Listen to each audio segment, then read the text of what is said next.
Hey, what's up guys? In the shop today, and we're going to do some work in what I call the finishing room, sanding room. I started working on this last fall. You may remember doing the spray foam insulation. I've got the new American Green Light LED lights, really like these. And this is my old outfeed table here. I'm not sure exactly what I'm going to do with this. Right now it's just on a dolly so I can move it around. It's kind of a temporary work table. But the plan to get this place organized today is to make a plywood bin for this corner. I'm going to use this as hopefully a temporary brace to lean this plywood up against. This piece here I can use. It's a piece of 3/4 that I'll use for the top of the plywood bin. To make the plywood bin, first I'm going to make some simple face frames with some plywood cut-offs that have been hanging around the shop. I'll get started by cutting the long parts of the face frame at 71 inches, and that's because the piece that I'm using for the top measures 71 inches, so just using what I have and making it work. Next, I'll rip those parts at 2 inches.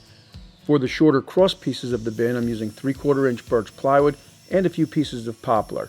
Again, just using up some of the odds and ends.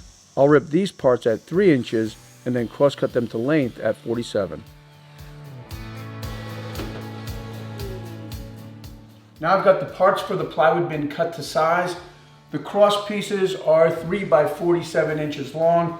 The bottom and top are 2 by 71 inches. The plywood bin doesn't have to be the full 8 feet of a standard sheet of plywood. It's actually better that it's a little bit shorter because that'll give me some room to move the plywood around.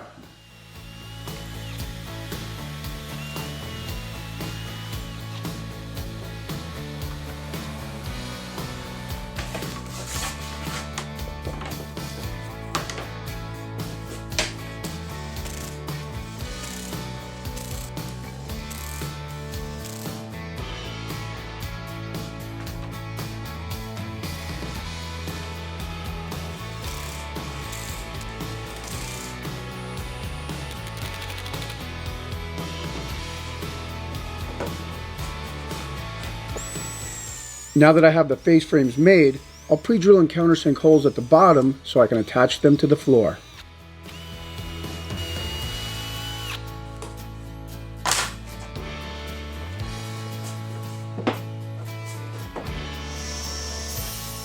For the top of the plywood bin, I'm using 3/4 inch plywood and I'll rip it at 24 inches.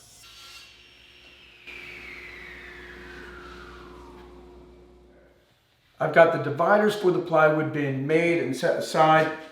This is going to be the top, and I'll be attaching the top to the dividers. So I'm using a straight edge. I've measured over, drawn a straight line where I'll be attaching the first divider, then the second divider, and I'll attach the third divider on the outside edge.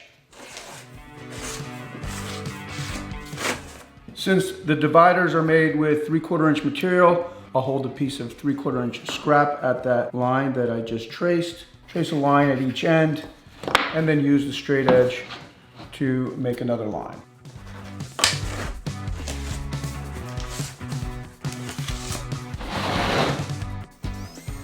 When I'm drilling the holes in the top, I make sure to have a piece of scrap plywood underneath so I don't accidentally drill holes into my outfeed table.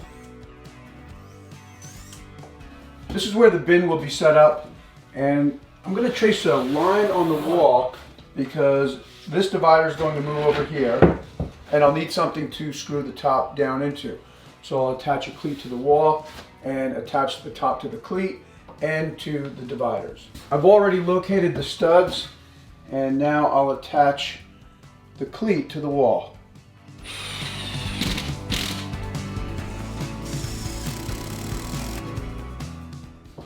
Okay, now I can try to attach the top to this cleat.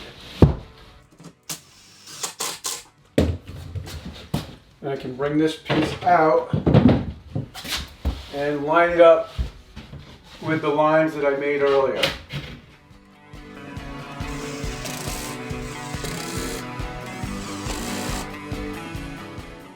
Now I'll take a measurement from the cleat to the divider, and it's 6 3/4. Now taking a measurement from the baseboard, which is the same thickness as the cleat, I'll knock the divider over to 6 3/4 and attach it to the floor with a few 3-inch screws.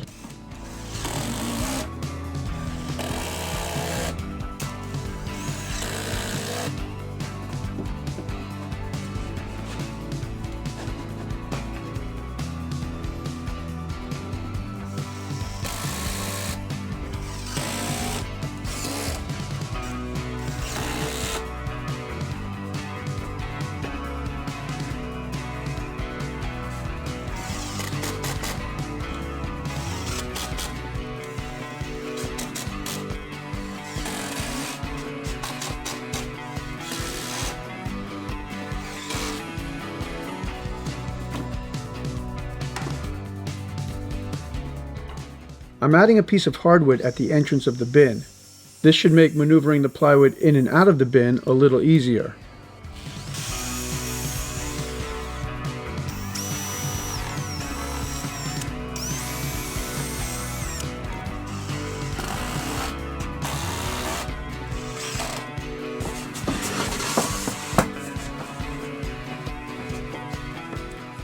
I'm adding 1/4-inch plywood to the outside of the bin, and this will give me another place to store some of the shorter odds and ends.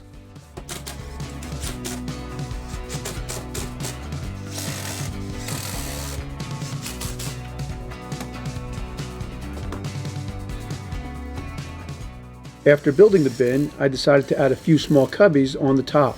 To build this part, I attached 3/4-inch plywood that will serve as the dividers to a piece of 1/2-inch plywood, which is the back, and then attached it to the top with pocket hole screws.